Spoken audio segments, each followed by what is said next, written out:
Hi, everybody. Welcome to the Steckline Report. Nice to have you aboard today. I've got a special guest, too, I think you're going to enjoy. We're going to talk about loaning money. Better yet, getting you some money at a better price. Well, at least at a good price. Stand by. I want to talk to you in just a minute. My grandfather came across the plains from Missouri in the 1860s and ran a hotel and stage stock here with livery stable, and it's been in the family ever since. We run probably about 100 cows here and 250 over at the other ranch. I'm sure there are other banks we could have dealt with, but they've been so friendly and know what the ups and downs are in the business. American Ag Credit is like a family for us for financial help. Our special guest today is Greg Reno with the American Ag Credit, people that loan us money when we need it to buy land or buy some seed or buy some livestock. And since I talked to you the last time, Greg, we've had quite a few changes in our business of agriculture. And of course, the biggest change has been the decline in grain prices. But boy, the old cattle, we can talk about the sick things, but the good things we need to talk about too. And there isn't any doubt we've hit the highest ever in the cattle business. That's right. And it's stockers and feeders or fat cattle or no matter what we talk about. So I suppose the first thing you look at when you're trying to loan people money for products on the farm is, are they diversified? Absolutely. One of the things we look at, Larry, is how can that operation repay its debts? And right now, as you mentioned, the cattle market has been fantastic. And those people in the cattle business are generating tremendous profits. We always want to lead with the good story in agriculture, and that is the good story of the moment. Greg, I've always wondered, and I don't know if you have an answer to this or not, what percentage, and it's just a guess if you want to be, what percentage of your constituents or your customers have cattle and grain, and what percentage are just one or the other? You know, what we've seen in the last probably decade, Larry, since profitability has been so strong in the grain segment, a lot of people scaled back their cattle operation and really focused on the grain segment because it was so profitable.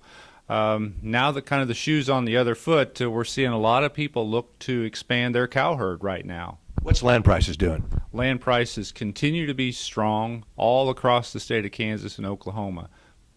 And Iowa, too. I just saw a sale of $9,000 an acre that just happened there, too.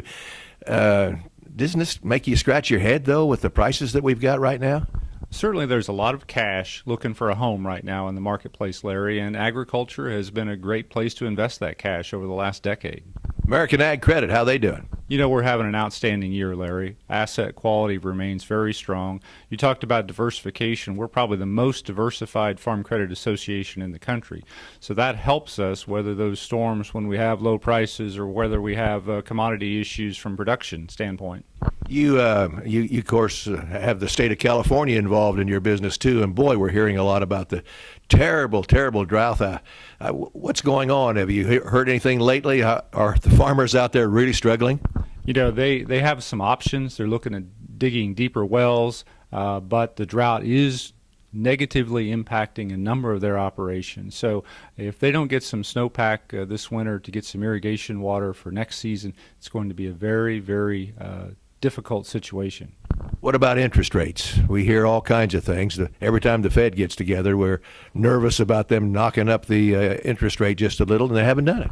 They haven't done it yet, just based on what's going on in the economy in general. I would have to think that the pressure is on an upward side for the interest rate market, but we haven't seen that yet. We see a lot of people really coming in now asking about variable rates.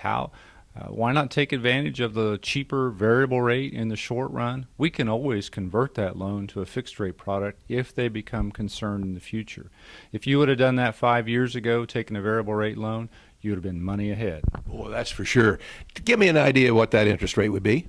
You know, Larry, I know it ranges. We have interest rates that range from 3% to 6%, depending on what product you want and what options you want associated with that product. Well, let me tell you, I'm the best customer you ever had. I got a pretty good background, and I want to borrow $500,000 to buy a quarter of land, but I want a fixed rate.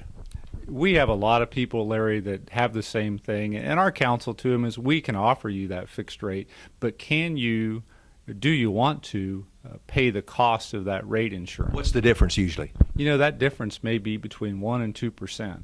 Well, that 1% doesn't scare me. 1% doesn't sound too bad, but when you take that over a number of years, all of a sudden it really adds up. So we walk through an exercise and allow people to think about that. Oh, that sounds great. Okay, the future of agriculture, you guys optimistic? You're hanging in there good? Larry, agriculture is our business, so we've got to be optimistic about it. We think that the growing population of the world demands that we have a strong agriculture here in the U.S.